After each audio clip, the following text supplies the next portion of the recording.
গল্পের আসর বা অগ্নিলা চ্যানেলে আপনারা শুনছেন বিভূতিভূষণ বন্দ্যোপাধ্যায়ের লেখা চাঁদের পাহাড়।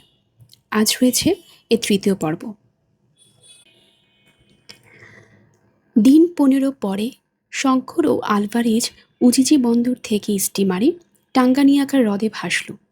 হ্রদ পার হয়ে আলবার্টভিল বলে একটা ছোট্ট শহরে কিছু আবশ্যকীয় জিনিস কিনে নিল।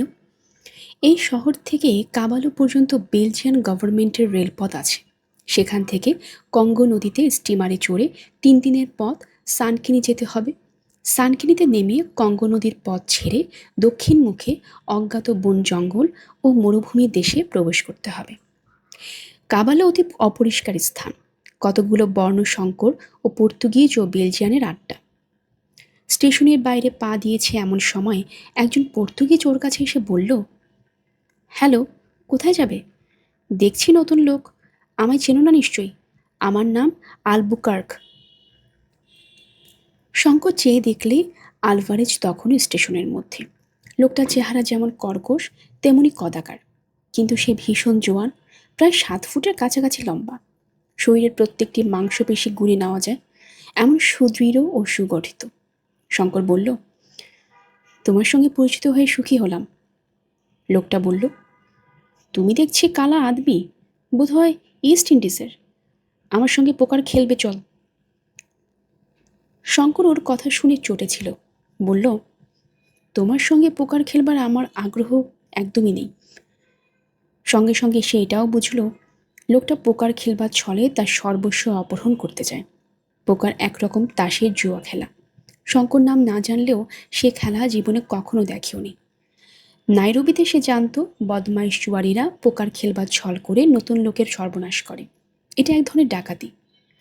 শঙ্করের উত্তর শুনে পর্তুগিজ বদমাইশটার রেগে লাল হয়ে উঠল। তার চোখ দিয়ে যেন আগুন ঠিকরে বেরোতে চাইল। সে আরও কাছে ঘেঁষে এসে দাঁতে দাঁত চেপে অতি বিকৃত সুরে বলল, কি নিগার, কি বললি? ইস্ট ইন্ডিজের তুলনায় তুই অত্যন্ত ফাজিল দেখছি। তোর ভবিষ্যতে মঙ্গলের জন্য তোকে জানিয়ে দিই যে তোর মতো কালা আদমিকে আলবুকার্ক এই রিভলভারে গুলিতে কাদা খোঁচা পাখির মতো ডজনে ডজনে মেরেছে। আমার নিয়ম হচ্ছে এই, শোন, কাবালোতে যারা নতুন লোক নামবে তারা হয় আমার সঙ্গে পোকার খেলবে, নয়তো আমার সঙ্গে রিভলভারে দ্বন্দ্বযুদ্ধ করবে। শঙ্কর দেখল, এই বদমাইশ লোকটার সঙ্গে রিভলভারের লড়াইয়ে নামলে মৃত্যু অনিবার্য। বদমাইশটা হচ্ছে একজন ক্র্যাকশট গুন্ডা। আর সে কি? কাল পর্যন্ত রেলের নিরীহ কেরানি ছিল, কিন্তু যুদ্ধ না করে যদি পোকারি খেলে তবে সর্বস্ব যাবে। হয়তো আধ মিনিট কাল শঙ্করের দেরি হয়েছে উত্তর দিতে। লোকটা কোমরের চামড়া হোলস্টার থেকে নিমেষের মধ্যে রিভলভার বার করে শঙ্করের পেটের কাছে উঁচিয়ে বলল, যুদ্ধ না পোকার। শঙ্করের মাথায় রক্ত উঠে গেল। ভিতর মতো সে পাশবিক শক্তির কাছে মাথা নিচু করবে না, হোক মৃত্যু। সে বলতে যাচ্ছে যুদ্ধ, এমন সময় পিছন থেকে ভয়ানক বাজখাই সুরে কে বলল, হ্যাঁ সামলাও, গুলিতে মাথার চাঁদি উঠল। দুজনেই চমকে উঠে পিছনে চাইলে। আলভারেজ তার উইনচেস্টার রিপিটারটা বাগিয়ে উঁচিয়ে পর্তুগিজ বদমাইশটার মাথা লক্ষ্য করে দৃঢ়ভাবে দাঁড়িয়ে শঙ্কর সুযোগ বুঝে চট করে পিস্তলের নলের উল্টো দিকে ঘুরে গেল। আলভারেজ বলল, বালেকের সঙ্গে রিভলভার ডুয়েল? 3 বলতে পিস্তল ফেলে দিবি। 1, 2, 3। আলবুকার্কের শিথিল হাত থেকে পিস্তলটা মাটিতে পড়ে গেল। আলভারেজ বলল, বালককে একা পেয়ে খুব বিরক্ত জাহির করেছিলি না? শঙ্কর ততক্ষণে পিস্তলটা মাটি থেকে কুড়িয়ে নিয়েছে। আলবুকার্ক একটু বিস্মিত হলো। আলভারেজ যে শঙ্করের দলের লোক তা সে ভাবেওনি। সে হেসে বলল, আচ্ছা মেট, কিছু মনে করো না, আমারই হার। দাও, আমার পিস্তলটা দাও ছোকরা, কোনো ভয় নেই, দাও। এসো, হাতে হাত দাও, তুমিও মেট। আলবুকার্ক রাগ পুষে রাখে না। এসো, কাছেই আমার কেবিন, 1 গ্লাস বিয়ার খেয়ে যাও। আলভারেজ নিজের জাতের লোকের রক্ত চেনে। ও নিমন্ত্রণ গ্রহণ করে শঙ্করকে সঙ্গে নিয়ে আলবুকার্কের কেবিনে গেল। শঙ্কর বিয়ার খায় না শুনে তাকে কফির করে দিয়ে এলো। প্রাণ খোলা হাসি হেসে কত গল্প করল, যেন কিছুই হয়নি। শঙ্কর বাস্তবিকই লোকটার দিকে আকৃষ্ট হলো। কিছুক্ষণ আগের অপমান ও শত্রুতা যে এমন বেমালুম ভুলে গিয়ে যাদের হাতে অপমানিত হয়েছে তাদের সঙ্গে এমনই ধারা দিল খোলা হেসে খোশগল্প করতে পারে, পৃথিবী এই ধরনের লোক বেশি নেই। পরদিন ওরা কাবালো থেকে স্টিমারে উঠল কঙ্গো নদী বেয়ে দক্ষিণ মুখে যাওয়ার জন্য। নদীর দুই তীরের দৃশ্যে শঙ্করের মন আনন্দে উৎফুল্ল হয়ে উঠল। এরকম অদ্ভুত বন জঙ্গলের দৃশ্য জীবনে কখনো সে দেখেনি। এতদিন সে যেখানে ছিল আফ্রিকার সে অঞ্চলে এমন বন নেই। সে শুধু বিস্তীর্ণ প্রান্ত, প্রধানত ঘাসের বন, মাঝে মাঝে বাবলা ও ইউকা গাছ। কিন্তু কঙ্গো নদী বে স্টিমার যত অগ্রসর হয়, দুধারে নিবিড় বনানী, কত ধরনের মোটা মোটা লতা, বনের ফুল। বন্য প্রকৃতি এখানে আত্মহারা, লীলাময়ী। আপনার সৌন্দর্য ও নিবিড় প্রাচুর্যে আপনি মুগ্ধ। শঙ্করের মধ্যে যে সৌন্দর্যপ্রিয় ভাবুক মনটি ছিল, হাজার হোক সে বাংলার মাটির ছেলে। ডিয়েগো আলভারেজের মতো শুধু কঠিন প্রাণ স্বর্ণানিশী প্রসপেক্টর নয়। এই রূপের মেলায় সে মুগ্ধ ও বিস্মিত হয়ে রাঙা অপরাহ্নে ও দুপুর রোদে আপন মনে কত কি স্বপ্নজাল রচনা করে। অনেক রাত্রি সবাই ঘুমিয়ে পড়ে। অচেনা তারা ভরা বিদেশের আকাশের তলায় রহস্যময় বন্য প্রকৃতি তখন যেন জেগে উঠেছে। জঙ্গলের দিক থেকে কত বন্য জন্তুর ডাক কানে আসে। শঙ্করের চোখে ঘুম নেই। এই সৌন্দর্য স্বপ্নে বিভোর হয়ে মধ্য আফ্রিকার নৈশ শীতলতাকে তুচ্ছ করেও সে জেগে বসে থাকে। ওই জল জলে সপ্তর্ষি মণ্ডল, আকাশের অনেক দূরে তার ছোট গ্রামের মাথায়ও আজ অমনি সপ্তর্ষি মণ্ডল উঠেছে। ওই রকম একফালে কৃষ্ণপক্ষের গভীর রাত্রির চাঁদও। সেসব পরিচিত আকাশ ছেড়ে কত দূরে এসে সে পড়েছে, আরও কত দূরে তাকে যেতে হবে। কি এর পরিণতি কে জানে। দুদিন পরে বোট এসে সানক্যানে পৌঁছল। সেখান থেকে ওরা আবার পদব্রজে রওনা হলো। জঙ্গল এদিকে বেশি নেই, কিন্তু দিগন্ত প্রসারী জনমানবহীন প্রান্তর ও অসংখ্য ছোট বড় পাহাড়, অধিকাংশ পাহাড় রুক্ষ ও বক্ষশূন্য। কোনো কোনো পাহাড়ে ইউফোরবিয়া জাতীয় গাছের ঝোপ। কিন্তু শঙ্করের মনে হলো আফ্রিকার এই অঞ্চলের দৃশ্য বড় অপরূপ। এতটা ফাঁকা জায়গা পেয়ে মন যেন হাঁপ ছেড়ে বাঁচে। সূর্যাস্তের রং, জ্যোৎস্নারাত্রির মায়া এই দেশকে রাতের অপরাহ্নের রূপকথা পরিরাজ্য করে তোলে। আলভারেজ বলল, এই ভেল্ড অঞ্চলে সব জায়গা দেখতে একরকম বলে পথ হারাবার সম্ভাবনা কিন্তু খুব বেশি। কথাটা যেদিন বলা হলো সেদিনই এক কাণ্ড ঘটল। জনহীন ভেল্ডে সূর্য অস্ত গেলে ওরা একটা ছোট পাহাড়ের আড়ালে তাঁবু খাটিয়ে আগুন জ্বালল। শঙ্কর জল খুঁজতে বেরোলো। সঙ্গে আলভারেজের বন্দুকটা নিয়ে গেল, কিন্তু মাত্র দুটি টোটা। আধ ঘন্টা এদিক ওদিক ঘুরে বেলাটুকু গেল। পাতলা অন্ধকারের সমস্ত প্রান্তরকে ধীরে ধীরে আবৃত করে দিল। শঙ্কর শপথ করে বলতে পারে সে আধ ঘন্টার বেশি হাঁটেনি। হঠাৎ চারধারে চেয়ে শঙ্করের কেমন একটি অস্বস্তি বোধ হলো, যেন কি একটা বিপদ আসছে। তাঁবুতে ফেরা ভালো। দূরে দূরে ছোট বড় পাহাড়, একই রকম দেখতে সব দিক, কোনো চিহ্ন নেই, সব একাকার। মিনিট 5-6 হাঁটবার পরেই শঙ্করের মনে হলো সে পথ হারিয়েছে। তখন আলভারেজের কথা তার মনে পড়ল, কিন্তু তখন সে অনভিজ্ঞতার দরুন বিপদের গুরুত্বটা বুঝতে পারল না। হেঁটেই যাচ্ছে হেঁটেই যাচ্ছে। একবার মনে হয় সামনে, একবার মনে হয় বায়ে, একবার মনে হয় ডাইনে। তাঁবুর আগুনের কুণ্ডটা দেখা যায় না কেন? কোথায় সে ছোট পাহাড়টা? 2 ঘন্টা হাঁটবার পরে শঙ্করের খুব ভয় হলো। ততক্ষণে সে বুঝেছে যে সে সম্পূর্ণরূপে পথ হারিয়েছে এবং ভয়ানক বিপদগ্রস্ত। একা তাকে রোডেসিয়ার এই জনমানব শূন্য সিংহসংকুল অজানা প্রান্তরে রাত কাটাতে হবে, অনাহারে এবং এই কনকনে শীতে, বিনা কম্বলে ও বিনা আগুনে। সঙ্গে একটা দেশলাই পর্যন্ত নেই। ব্যাপারটা সংক্ষেপে এই দাঁড়ালো যে পরদিন সন্ধ্যার পূর্বে, অর্থাৎ পথ হারানোর 24 ঘন্টা পরে, উদ্ভ্রান্ত তৃষ্ণায় মুমূর্ষু শঙ্করকে ওদের তাঁবু থেকে প্রায় 7 মাইল দূরে একটা ইউফোরবিয়া গাছের তলা থেকে আলভারেজ উদ্ধার করে তাঁবুতে নিয়ে এলো। আলভারেজ বলল, তুমি যে পথ ধরেছিলে শঙ্কর, তোমাকে আজ খুঁজে বার করতে না পারলে তুমি গভীর থেকে গভীরতর মরুপ্রান্তরের মধ্যে গিয়ে পড়ে কাল দুপুর নাগাদ তৃষ্ণার প্রাণ হারাতে। এর আগে তোমার মতো অনেকেই রোডেসিয়ার ভেল্ডে এভাবে মারা গিয়েছে। এসব ভয়ানক জায়গা। তুমি আর কখনো তাঁবু থেকে ওরকম বেরেও না, কারণ তুমি আনারে। মরুভূমিতে ভ্রমণের কৌশল তোমার জানা নেই। ডাহা মারা পড়বে। শঙ্কর বলল, আলভারেজ, তুমি দুবার আমার প্রাণ রক্ষা করলে, এ আমি ভুলব না। আলভারেজ বলল, ইয়াং ম্যান, ভুলে যাচ্ছ যে তার আগে তুমি আমার প্রাণ বাঁচিয়েছ। তুমি না থাকলে ইউগান্ডা তৃণভূমিতে আমার হাড়গুলো সাদা হয়ে আসতো এতদিনে। মাস 2 ধরে রোডিসিয়া ও অ্যাঙ্গুলার মধ্যবর্তী বিস্তীর্ণ ভেল্ট অতিক্রম করে অবশেষে দূরে মেঘের মতো পর্বতশ্রেণী দেখা গেল। আলভারেজ ম্যাপ মিলিয়ে বলল, ওই হচ্ছে আমাদের গন্তব্যস্থান, রিক্টার সওয়েল্ট পর্বত।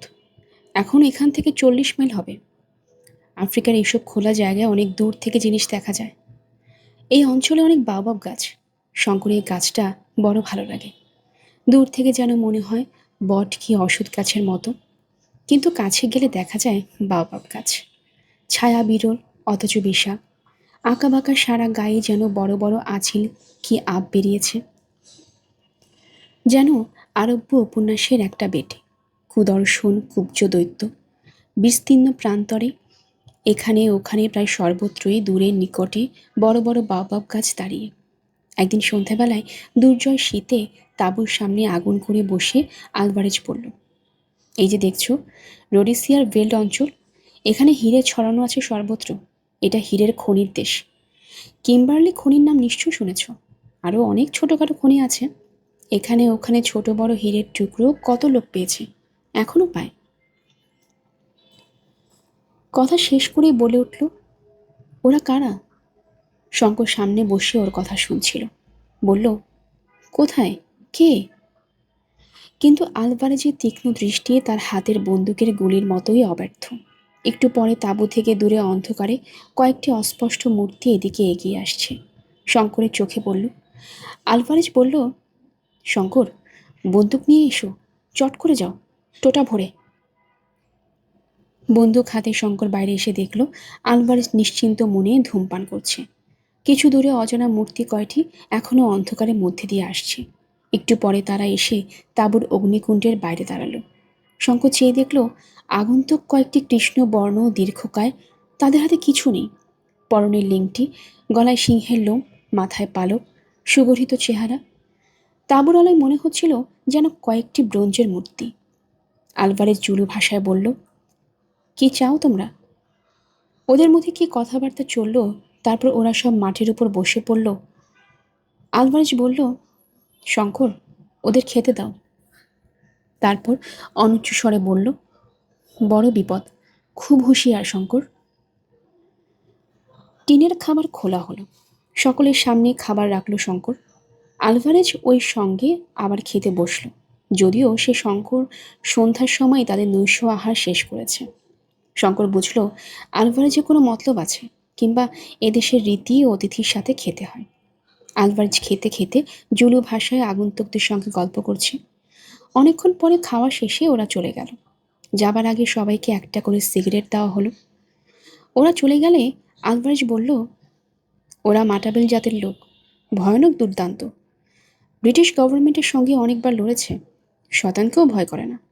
ওরা সন্দেহ করেছে আমরা ওদের দেশে এসেছি হীরের খনির সন্ধানে। আমরা যে জায়গাটাতে আছি এটা ওদের একজন সর্দারের রাজ্য। কোনো সভ্য গভর্নমেন্টের আইন এখানে খাটবে না। ধরবে আর নিয়ে গিয়ে পুড়িয়ে মারবে। চলো আমরা তাঁবু তুলে রওনা হই। শঙ্কর বলল, তবে তুমি বন্দুক আনতে বললে কেন? আলভারেজ হেসে বলল, দেখো, ভেবেছিলাম যদি ওরা খেয়েও না ভোলে কিংবা কথাবার্তায় বুঝতে পারি যে ওদের মতলব খারাপ, ভোজনরত অবস্থাতেই ওদের গুলি করব। এই দেখো, রিভলভার পেছনে রেখে তবে খেতে বসেছিলাম। একটাকে সাবার করে দিতাম। আমার নাম আলভারেজ। আমিও এককালে শতানকে ভয় করতাম না, এখনও করিনি। ওদের হাতের মাছ মুখে পৌঁছাবার আগেই আমার পিস্তলের গুলি ওদের মাথার খুলি উড়িয়ে দিত। আরও 5-6 দিন পথ চলবার পরে একটা খুব বড় পর্বতের পাদমূলে নিবিড় ট্রপিক্যাল অরণ্যানীর মধ্যে ওরা প্রবেশ করলো। স্থানটি যেমন নির্জন তেমনই বিশাল।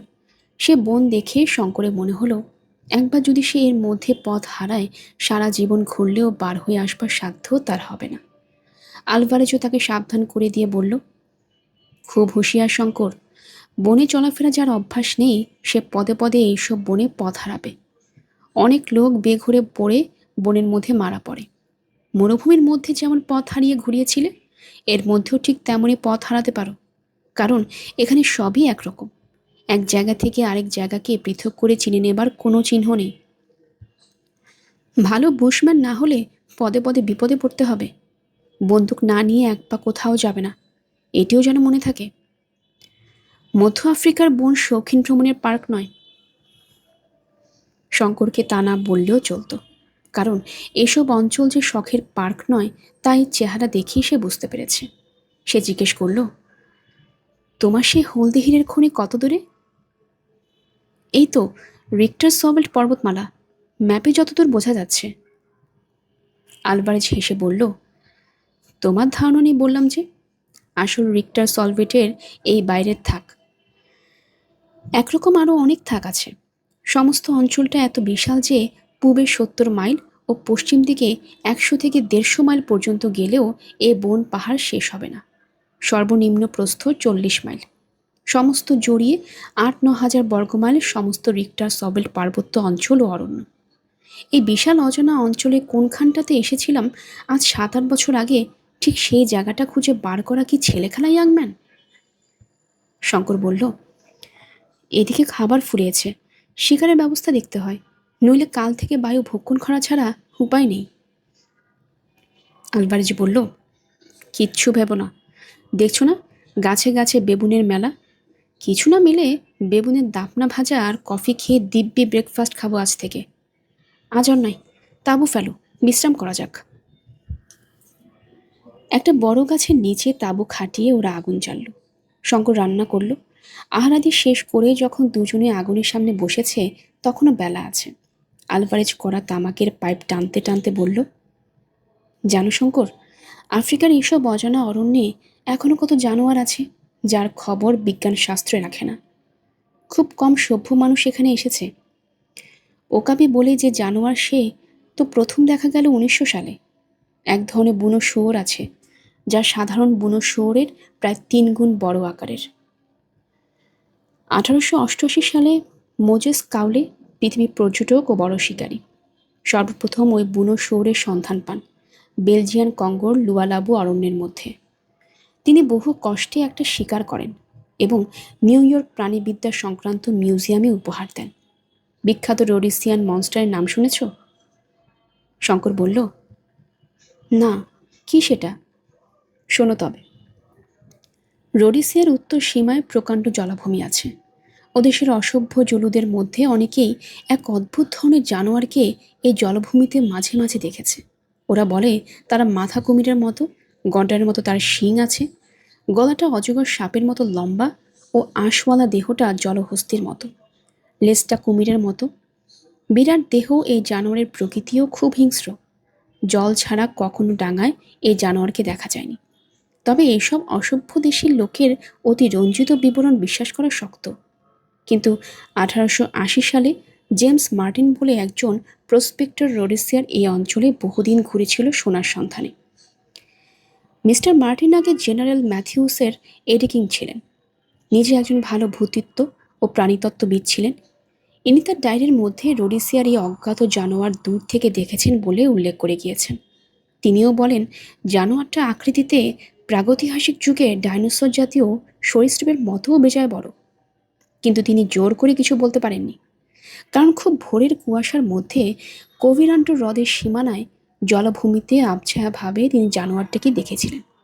জানোয়ারটার ঘোড়ার চিহি ডাকের মতো ডাক শুনি তার সঙ্গে জুলু চাকরগুলো ঊর্ধ্বশ্বাসে পালাতে পালাতে বলল, সাহেব পালাও, ডিঙ্গানেক। ডিঙ্গানেক ডিঙ্গানেক ওই জানোয়ারটার জুলু নাম। 2-3 বছরে এক আধবার দেখা দেয় কিনা দেয়, কিন্তু সেটা এতই হিংস্র যে তার আবির্ভাব সে দেশের লোকের পক্ষে ভীষণ ভয়ের ব্যাপার। মিস্টার মার্টিন বলেন তিনি তার 303 টোটা গোটা 2 উপরি উপরি ছুঁড়েছিলেন জানোয়ারটার দিকে।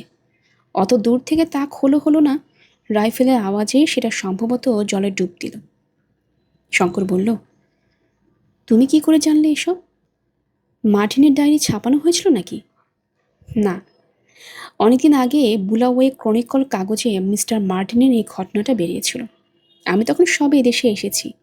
রোডিসিয়া অঞ্চলে আমিও প্রসপেক্টিং করে বেড়াতুম বলে জানোয়ারটার বিবরণ আমাকে খুব আকৃষ্ট করে। কাগজখানা অনেকদিন আমার কাছে রেখেও দিয়েছিল, তারপর কোথায় হারিয়ে গেল। ওরাই নাম দিয়েছিল জানোয়ারটার রোডিসিয়ান মনস্টার। শঙ্কর বলল, তুমি কোনো কিছু অদ্ভুত জানোয়ার দেখোনি? প্রশ্নটার সঙ্গে সঙ্গে একটা আশ্চর্য ব্যাপার ঘটল।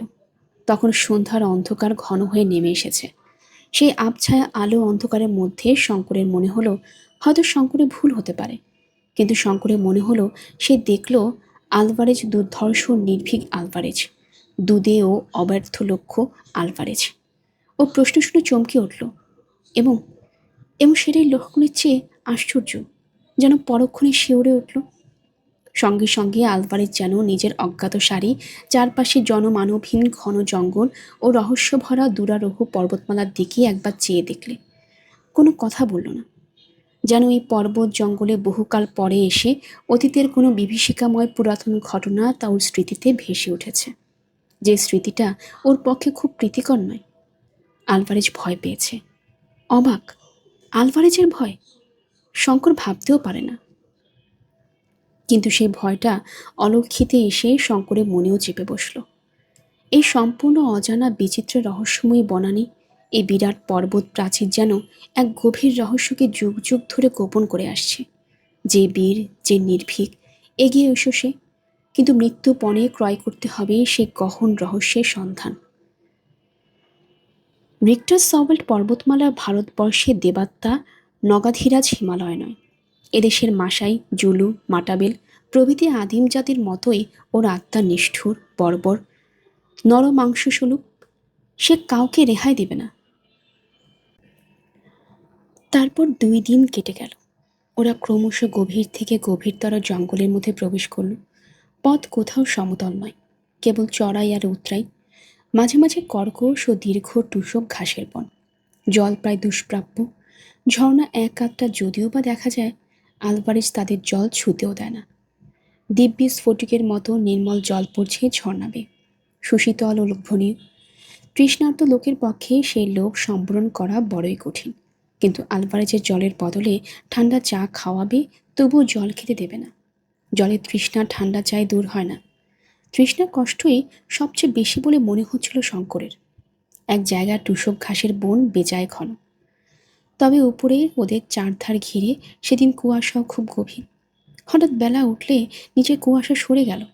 সামনে চেয়ে শঙ্করের মনে হলো খুব বড় একটা চড়াই তাদের পথ আগলে দাঁড়িয়েছে। কত উঁচু সেটা তা জানা সম্ভব নয়, কারণ নিবিড় কুয়াশা কিংবা মেঘে তার উপরের দিকটা সম্পূর্ণরূপে আবৃত। আলভারেজ বলল, রিক্টার সবেল্টের আসল রেঞ্জ। শঙ্কর বলল, এটা পার হওয়ার কি দরকার? আলভারেজ বলল, এই জন্য দরকার যে সেবার আমি আর জিম দক্ষিণ দিক থেকে এসেছিলাম এই পর্বতশ্রেণীর পাদমূলে, কিন্তু আসল রেঞ্জ পার হয়নি। যে নদীর ধারে হলদে হিরে পাওয়া গিয়েছিল তার গতি পূব থেকে পশ্চিমে, এবার আমরা যাচ্ছি উত্তর থেকে দক্ষিণে। সুতরাং পর্বত পার হয়ে ওপারে না গেলে কি সেই নদীর ঠিকানা করতে পারি? শঙ্কর বলল, আজ যেরকম কুয়াশা হয়েছে দেখতে পাচ্ছি, তাতে একটু অপেক্ষা করা যাক না কেন? আর একটু বেলা বাড়ুক। তাঁবু ফেলে আহারাদি সম্পন্ন করা হলো। বেলা বাড়লেও কুয়াশা তেমন কাটল না। শঙ্কর ঘুমিয়ে পড়ল তাঁবুর মধ্যে। ঘুম যখন ভাঙল, বেলা তখন নেই। চোখ মুছতে মুছতে তাঁবুর বাইরে এসে সে দেখল আলভারেজ চিন্তিত মুখে ম্যাপ খুলে বসে আছে। শঙ্করকে দেখে বলল, শঙ্কর, আমাদের এখনও অনেক ভুগতে হবে, সামনে চেয়ে দেখো। আলভারেজের কথার সঙ্গে সঙ্গে সামনের দিকে চাইতে এক গম্ভীর দৃশ্য শঙ্করের চোখে পড়ল। কুয়াশা কখন কেটে গেছে, তার সামনে বিশাল রিক্টার সবেল্ট পর্বতের প্রধান থাক। ধাপে ধাপে উঠে মনে হয় যেন আকাশে গিয়ে ঠেকেছে।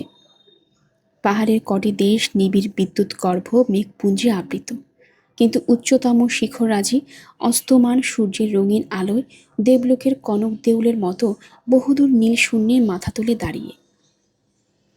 কিন্তু সামনের পর্বতাংশ সম্পূর্ণ দুরারোহ, শুধুই খাড়া খাড়া উততুঙ্গ শৃঙ্গ, কোথাও একটু ঢালু নেই। আলভারেজ বলল, এখান থেকে পাহাড়ে ওঠা সম্ভব নয় শঙ্কর, দেখেই বুঝেছ নিশ্চয়ই। পাহাড়ের কোলে কোলে পশ্চিমের দিকে চলো, যেখানে ঢালু এবং নিচু পাবো, সেখান দিয়ে পাহাড় পার হতে হবে। কিন্তু এই 150 মাইল লম্বা পর্বতশ্রেণীর মধ্যে কোথাও সেরকম জায়গা আছে? এ খুঁজতেই তো 1 মাসের উপর যাবে দেখছি। কিন্তু দিন 5-6 পশ্চিমের দিকে যাবার পর এমন একটা জায়গা পাওয়া গেল যেখানে পর্বতের গা বেশ ঢালু, যেখান দিয়ে পর্বতে ওঠা চলতে পারে। পরদিন খুব সকাল থেকে পর্বতারোহণ শুরু হলো। শঙ্করের ঘড়িতে তখন বেলা 6:30। 8:30 বাজতে না বাজতে শঙ্কর আর চলতে পারে না। যে জায়গাটা দিয়ে তারা উঠছে সেখানে পর্বতে খাড়াই 4 মাইলের মধ্যে উঠেছে 6000 ফুট। সুতরাং পথটা ঢালু হলেও কি ভীষণ দুরারোহ তা সহজেই বোঝা যাবে। তাছাড়া যতই উপরে উঠছে অরণ্য ততই নিবিড়তর, ঘন অন্ধকার চারিদিকে। বেলা হয়েছে, রোদ উঠেছে, অথচ সূর্যের আলো ঢোকেনি জঙ্গলের মধ্যে। আকাশই চোখে পড়ে না তার সূর্যের আলো। পথ বলে কোনো জিনিস নেই, চোখের সামনে শুধুই গাছের গুঁড়ি যেন ধাপে ধাপে আকাশের দিকে উঠে চলেছে। কোথা থেকে জল পড়ছে কে জানে। পায়ের নিচের প্রস্তর আর্দ্র পিচ্ছিল, প্রায় সর্বত্রই শ্যাওলা ধরা। পা পিছলে গেলে গড়িয়ে নিচের দিকে বহুদূর চলে গিয়ে তীক্ষ্ণ শিলাখণ্ডে আহত হতে হবে। শঙ্কর বা আলভারেজ কারো মুখে কথা নেই। উত্তুঙ্গ পথে উঠবার কষ্টে দুজনেই অবসন্ন, দুজনেরই ঘন ঘন নিঃশ্বাস পড়ছে। শঙ্করের কষ্ট আরও বেশি।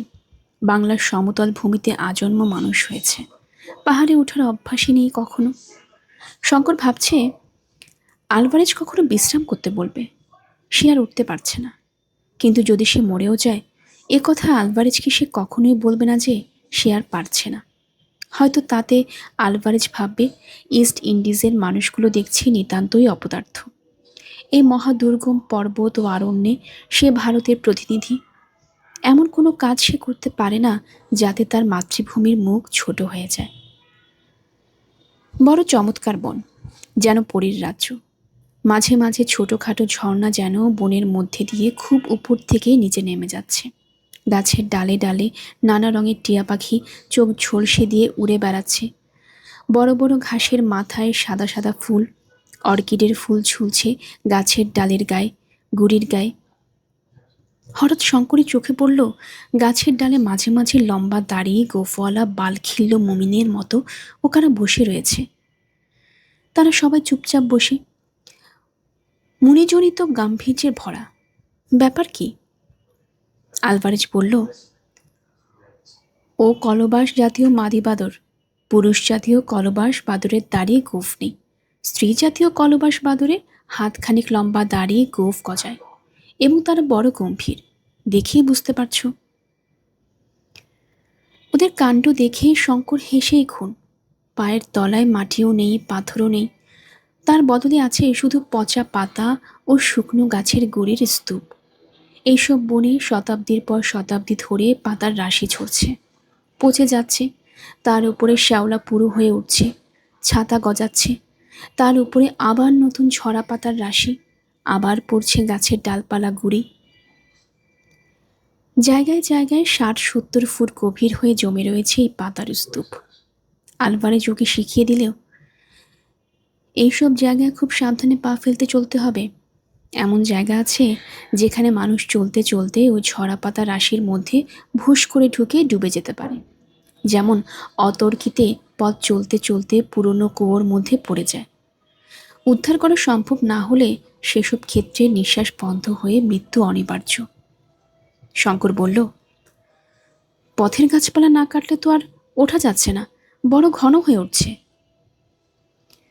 খুরের মতো ধারালো চওড়া এলিফ্যান্ট ঘাসের বন, যেন রোমান যুগে দ্বিধার তলোয়ার। তার মধ্যে দিয়ে যাবার সময় দুজনের কেউ নিরাপদ বলে ভাবছে না নিজেকে। দুহাত তফাতে কি আছে দেখা যায় না যখন, তখন সব রকম বিপদের সম্ভাবনাই তো রয়েছে। বাঘ, সিংহ বা বিষাক্ত সাপ, কোনোটিই থাকা বিচিত্র নয়। শঙ্কর লক্ষ্য করছে মাঝে মাঝে ডুগডুগি বা ঢোল বাজনার মতো একটা শব্দ হচ্ছে কোথায় যেন বনের মধ্যে। কোনো অসভ্য জাতির লোক ঢোল বাজাচ্ছে নাকি? আলভারেজকে সে জিজ্ঞেস করল। আলভারেজ বলল, ঢোল নয়, বড় বেবুন কিংবা বনমানুষকে বুক চাপড়ে ওই রকম শব্দ করে। মানুষ এখানে কোথা থেকে আসবে? শঙ্কর বলল, তুমি যে বলছিলে এ বনে গরিলা নেই? গরিলা সম্ভবত নেই। আফ্রিকার মধ্যে বেলজিয়ান কঙ্গোর কিছু অঞ্চল, রাওয়েন্সের আল্পস বা তিরঙ্গা আগ্নেয় পর্বতের অরণ্য ছাড়া অন্য কোথাও গরিলা আছে বলে তো জানা নেই। গরিলা ছাড়াও অন্য ধরনের বন মানুষে বুক চাপড়ে ওরকম আওয়াজ করতে পারে। ওরা ৪,৫০০ ফুটের উপরে উঠেছে। সেদিনের মতো সেখানেই রাত্রি বিশ্রামের জন্য তাঁবু ফেলা হলো। একটা বিশাল সত্যিকার ট্রপিক্যাল অরণ্যের রাত্রিকালীন শব্দ এত বিচিত্র ধরনের ও এত ভীতিজনক যে সারা রাত শঙ্কর চোখের পাতা বোঝাতে পারল না। শুধু ভয় নয়, ভয় মিশ্রিত একটা বিস্ময়। কত রকমের শব্দ, হায়নার হাসি, কলবাস বানরের কর্কশ চিৎকার, বন মানুষের বুক চাপড়ানোর আওয়াজ, বাঘের ডাক। প্রকৃতির এই বিরাট নিজস্ব পশুশালায় রাত্রি কেউ ঘুমোয় না। সমস্ত অরণ্যটা এ গভীর রাত্রি যেন হঠাৎ ক্ষেপে উঠেছে। বছর কয়েক আগে খুব বড় একটা সার্কাসের দল এসে ওদের স্কুল বোর্ডিংয়ের পাশের মাঠে তাঁবু ফেলেছিল। তাদের জানোয়ারদের চিৎকারে বোর্ডিংয়ের ছেলেরা রাত্রে ঘুমোতে পারত না। শঙ্করের সেই কথা এখন মনে পড়ল। কিন্তু এসবের চেয়েও মধ্যরাত্রে একদল বন্য হস্তির বৃংহিত ধ্বনি তাঁবুর অত্যন্ত নিকটে শুনে শঙ্কর এমন ভয় পেয়ে গেল যে আলভারেজকে তাড়াতাড়ি ঘুম থেকে ওঠালো। আলভারেজ বলল, আগুন জ্বলছে তাঁবুর বাইরে, কোনো ভয় নেই, ওরা ঘেঁষবে না এদিকে। সকালে উঠে আবার উপর ওঠা শুরু। উঠছে উঠছে, মাইলের পর মাইল বুনো বাঁশের জঙ্গল, তার তলায় বুনো আদা। ওদের পথের ১০০ হাতের মধ্যে বাঁ দিকের বাঁশবনের তলা দিয়ে একটা প্রকাণ্ড হস্তিজুত কচি বাঁশের কোড়মড় মড়মড় করে ভাঙতে ভাঙতে চলে গেল। ৫,০০০ ফুট উপরে কত কি বন্য পুষ্পর মেলা। টকটকে লাল এরিথ্রিনা প্রকাণ্ড গাছ ফুটেছে। পুষ্পিত ইপোমিয়া লতার ফুল দেখতে ঠিক বাংলাদেশের বন কলমের ফুলের মতো, কিন্তু রংটা অত গাঢ় বেগুনি নয়। সাদা ভেরোনিকা ঘন সুগন্ধে বাতাসকে ভারাক্রান্ত করেছে। বন্য কফির ফুল, রঙিন বেগুনিয়া, মেঘের রাজ্যে ফুলের বন, মাঝে মাঝে সাদা বেলুনের মতো মেঘপুঞ্জ গাছপালা মগডালে এসে আটকাচ্ছে। কখনো বা আরও নেমে এসে ভেরোনিকার বন ভিজিয়ে দিয়ে যাচ্ছে। ৭,৫০০ ফুটের উপর থেকে বনের প্রকৃতি একেবারে বদলে গেল। এই পর্যন্ত উঠতে ওদের আরও ২ দিন লেগেছে। আরও অসহ্য কষ্ট, কোমর পিঠ ভেঙে পড়েছে। এখানে বনানীর মূর্তি বড় অদ্ভুত। প্রত্যেক গাছের গুড়ি ও শাখা প্রশাখা পুরো শ্যাওলায় আবৃত। প্রত্যেক ডাল থেকে শ্যাওলা ঝুলছে। সেই শ্যাওলা কোথাও কোথাও এত লম্বা যে গাছ থেকে ঝুলে প্রায় মাটিতে এসে ঠেকবার মতো হয়েছে। বাতাসে সেগুলো বারবার দোল খাচ্ছে। তার উপর কোথাও সূর্যের আলো নেই, সব সময় যেন গোধূলি। আর সবটা ঘিরে বিরাজ করছে এক অপার্থিব ধরনের নিস্তব্ধতা। বাতাস বইছে, তারও শব্দ নেই। পাখির কুজন নেই সে বনে, মানুষের গলার সুর নেই, কোনো জানোয়ারের ডাক নেই। যেন কোনো অন্ধকার নরকে দীর্ঘ শ্বশ্রু প্রেতের দলের মধ্যে এসে পড়েছে ওরা। সেদিন অপরাহ্নে যখন আলভারেজ তাঁবু ফেলে বিশ্রাম করবার হুকুম দিল, তখন তাঁবুর বাইরে বসে এক পাত্র কফি খেতে খেতে শঙ্করের মনে হলো এ যেন সৃষ্টির আদিম যুগের অরণ্যানী। পৃথিবীর উদ্ভিদ জগৎ যখন কোনো একটা সুনির্দিষ্ট রূপ ও আকৃতি গ্রহণ করেনি, যে যুগে পৃথিবীর বুকে বিরাটকায় সরীসৃপের দল জগৎ জোড়া বন জঙ্গলের নিবিড় অন্ধকারে ঘুরে বেড়াত, সৃষ্টির সেই অতীত প্রভাতে সে যেন কোনো জাদুমন্ত্রের বলে ফিরে গিয়েছে। সন্ধ্যার পরে সমগ্র বনানী নিবিড় অন্ধকারে আবৃত হলো। তাঁবুর বাইরে ওরা আগুন করেছে, সেই আলোর মণ্ডলীর বাইরে আর কিছুই দেখা যায় না। এ বনের আশ্চর্য নিস্তব্ধতা শঙ্করকে বিস্মিত করেছে। বনানীর সেই বিচিত্র নৈশ শব্দ এখানে স্তব্ধ কেন? আলভারেজ চিন্তিত মুখে ম্যাপ দেখছিল। বলল, শোনো শঙ্কর, একটা কথা ভাবছি। ৮,০০০ ফুট উঠলাম, কিন্তু এখনো পর্বতের সেই খাঁজটা পেলাম না, যেটা দিয়ে আমরা রেঞ্জ পার হয়ে ওপারে যাব। আর কত উপরে উঠব? যদি ধরো এই অংশে স্যাডলটা নাই থাকে। শঙ্করের মনেও এই খটকা যে না জেগেছে তা নয়। সে আজই উঠবার সময় মাঝে মাঝে ফিল্ড গ্লাস দিয়ে উপরের দিকে দেখবার চেষ্টা করেছে, কিন্তু ঘন মেঘে বা কুয়াশায় উপরের দিকটা সর্বদাই আবৃত থাকায় তার চেষ্টা ব্যর্থ হয়েছে। সত্যিই তো, তারা কত উঠবে আর? সমতল খাত যদি না পাওয়া যায়, আবার নিচে নামতে হবে, আবার অন্য জায়গায় বেয়ে উঠতে হবে। দফা সারা। সে বলল, ম্যাপে কি বলে? আলভারেজের মুখ দেখে মনে হলো ম্যাপের ওপর সে আস্থা হারিয়েছে। বলল, এ ম্যাপ অত খুঁটিনাটিভাবে তৈরি নয়। এ পর্বতে উঠেছে কে যে ম্যাপ তৈরি হবে? এই যে দেখছো, এখানা স্যার ফিলিপো ডি ফিলিপির তৈরি ম্যাপ, যিনি পর্তুগিজ পশ্চিম আফ্রিকার ফার্ডিনান্ডো পোস্টরিঙ্গো আরোহণ করে খুব নাম করেন, এবং বছর কয়েক আগে বিখ্যাত পর্বত আরোহণকারী পর্যটক ডিউক অব আব্রুথসির অভিযানেও যিনি ছিলেন। কিন্তু রিক্টার সভেল্টে তিনি ওঠেননি। এই ম্যাপে পাহাড়ের যে কন্টুর ছবি আঁকা আছে তা খুব নিখুঁত বলে তো মনে হয় না। ঠিক বুঝছি না। হঠাৎ শঙ্কর বলে উঠল, ও কি? তাঁবুর বাইরে প্রথম একটা অস্পষ্ট আওয়াজ এবং পরক্ষণে একটা কষ্টকর কাশির শব্দ পাওয়া গেল, যেন থাইসিসের রোগী খুব কষ্টে কাতরভাবে কাশছে। একবার দুবার, তারপরে শব্দটা থেমে গেল। কিন্তু সেটা মানুষের গলার শব্দ নয়। শোনা বা মাত্রই শঙ্করের সে কথা মনে হলো। রাইফেল নাই, সে ব্যস্তভাবে তাঁবুর বার হতে যাচ্ছে। আলভারেজ তাড়াতাড়ি উঠে ওর হাত ধরে বসিয়ে দিল। শঙ্কর আশ্চর্য হয়ে বলল, কেন, কিসের শব্দ ওটা? বলে আলভারেজের দিকে চাইতেই বিস্ময়ের সঙ্গে লক্ষ্য করল তার মুখ বিবর্ণ হয়ে গিয়েছে। শব্দটা শুনে কি? সঙ্গে সঙ্গে তাঁবুর অগ্নিকুণ্ডের মণ্ডলীর বাইরে নিবিড় অন্ধকারে একটা ভারী অথচ লঘুপথ জীব যেন বন জঙ্গলের মধ্য দিয়ে চলে যাচ্ছে। বেশ মনে হলো। দুজনে খানিকটা চুপচাপ। তারপর আলভারেজ বলল, আগুনে কাঠ ফেলে দাও, বন্দুক দুটো ভরা আছে কিনা দেখো। ওর মুখের ভাব দেখে শঙ্কর ওকে আর কোনো প্রশ্ন করতে সাহস করল না। রাত্রি কেটে গেল। পরদিন সকালে শঙ্করেরই ঘুম ভাঙল আগে। তাঁবুর বাইরে এসে কফি করবার আগুন জ্বালতে সে তাঁবু থেকে কিছু দূরে কাঠ ভাঙতে গেল। হঠাৎ তার নজরে পড়ল ভিজে মাটির উপর একটা পায়ের দাগ। লম্বায় দাগটা 11 ইঞ্চের কম নয়, কিন্তু পায়ের 3টে মাত্র আঙ্গুল। 3 আঙ্গুলেরই দাগ বেশ স্পষ্ট। পায়ের দাগ ধরে সে এগিয়ে গেল। আরও অনেকগুলো সে পায়ের দাগ আছে, সবগুলোতেই সেই 3 আঙ্গুল।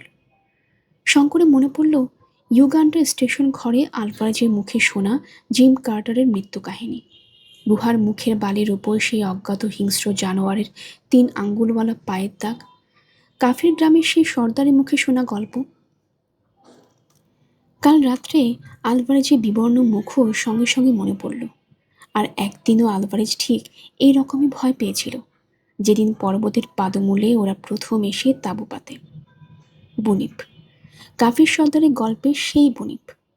রিক্টার সভেল্ট পর্বত ও অরণ্যের বিভীষিকা, যার ভয়ে শুধু অসভ্য মানুষ কেন, অন্য কোনো বন্য জন্তু পর্যন্ত এই 8,000 ফুটের ওপরকার বনে আসে না।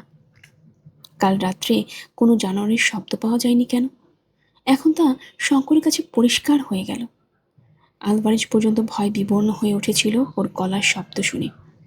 বোধহয় ও শব্দের সঙ্গে আলভারেজের পূর্বে পরিচয় ঘটেছে। আলভারেজের ঘুম ভাঙতে সেদিন একটু দেরি হলো। গরম কফি এবং কিছু খাদ্য গলৎকরণ করবার সঙ্গে সঙ্গে সে আবার সেই নির্ভীক ও দুর্ধর্ষ আলভারেজ, যে মানুষকেও ভয় করে না, শয়তানকেও না। শঙ্কর ইচ্ছে করেই আলভারেজকে ওই অজ্ঞাত জানোয়ারের পায়ের দাগটা দেখালো না। কি জানি, যদি আলভারেজ বলে বসে, এখনো পাহাড়ের স্যাডলটা পাওয়া গেল না, তবে নেমে যাওয়া যাক। সকালে সেদিন খুব মেঘ করে ঝমঝম করে বৃষ্টি নামল। পর্বতের ঢাল বেয়ে যেন হাজার ঝর্ণার ধারে বৃষ্টির জল গড়িয়ে নিচে নামছে। এই বন ও পাহাড় চোখে কেমন যেন ধাঁধা লাগিয়ে দেয়। এতটা উঠেছে ওরা, কিন্তু প্রতি 1000 ফুট ওপর থেকে নিচের অরণ্যের গাছপালার মাথা দেখে সেগুলোকে সমতল ভূমির অরণ্য বলে ভ্রম হচ্ছে। কাজেই প্রথমটা মনে হয় যেন কতটুকুই বা উঠেছি, এইটুকুই তো।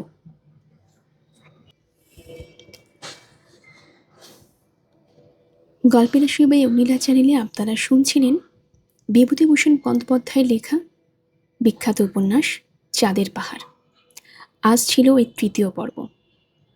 আমার গল্প পাঠ আপনাদের কাছে কেমন লাগছে অবশ্যই আমাকে জানাবেন। আশেপাশে যারা আছেন তাদেরকে আমার এই চ্যানেল সম্পর্কে জানিয়ে দিবেন। নতুন যারা শুনছেন অবশ্যই চ্যানেলটি সাবস্ক্রাইব করে নেবেন। এই গল্পের পরবর্তী পর্ব শোনার জন্য আমাদেরকে আমন্ত্রণ জানানো হলো। সবাই ভালো থাকবেন। ধন্যবাদ।